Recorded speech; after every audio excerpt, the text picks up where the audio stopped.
পুরীতে গিয়ে তৃতীয় দিন সাইট সিনে বেড়ানোর জন্য আমরা সকলেই সকাল সকাল উঠে স্নান করে রেডি হয়ে নিয়েছিলাম এবং আমাদের গাড়িও ঠিকঠাক সময় মতো চলে এসেছিলো। তো আগের দিনকে আমরা রাত্রে একটা ট্রাভেল এজেন্সিকে বলে এসেছিলাম যে আমাদের 4 জন আছে, আমরা এরকম সাইট সিন দেখতে চাই। তো উনি খরচ বলে দিয়ে বলেছিলেন যে হোটেলের নামও বলতে বলেছিলেন এবং সময় মতো গাড়ি চলে যাবে। তো সেই হিসেবে উনি গাড়ি পাঠিয়ে দিয়েছিলেন এবং তার সাথে আমরা যাচ্ছি। তো যাওয়ার সময় এই রাস্তাটা এত সুন্দর লাগছিল দেখতে।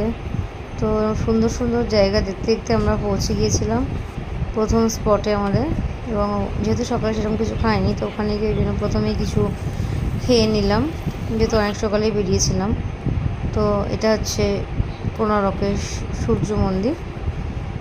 এ সম্পর্কে বলার আর কিছুই নেই, সকলেই জানেন আমাদের একটা অন্যতম দর্শনীয় স্থান পুরীর এটা। সেদিনকে প্রচণ্ড রোদ্দুরও ছিল, তো দুই মায়ের মাথাতেই ছাতা ছিল। তো আমার কাছে এক্সট্রা কোনো ছাতা ছিল না, তো সেই জন্য আমি আবার টুপি নিয়েছিলাম।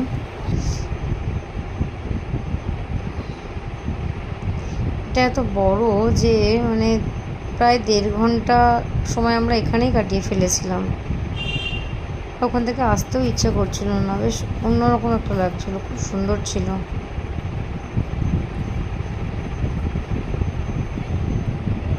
আর যেহেতু মায়েরা ছিল সাথে, তো সেই জন্য তো একটু সময় লেগেই যাচ্ছিল। তো এটা ছিল বাগান সাইডটা, এটা খুব সুন্দর, উপর থেকে তো দেখতে আরও সুন্দর লাগছিল।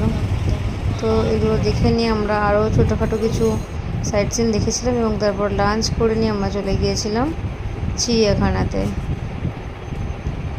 এর নাম হচ্ছে বাসু, এর বয়স হচ্ছে 5। যিনি আমাদের গাইড করছিলেন তিনিই বলে দিয়েছিলেন এনার নাম আর বয়স।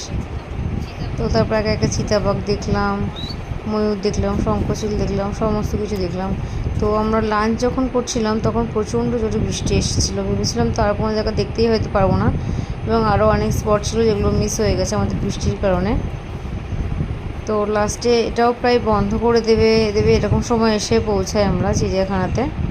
তো তাও মোটামুটি অন্ধকার নামার আগে ভালোভাবে ঘুরতে পেরেছিলাম। এবং এই ছিল আজকে পুরোটা দিন। ভালো লাগলে একটা লাইক, কমেন্ট, শেয়ার করুন।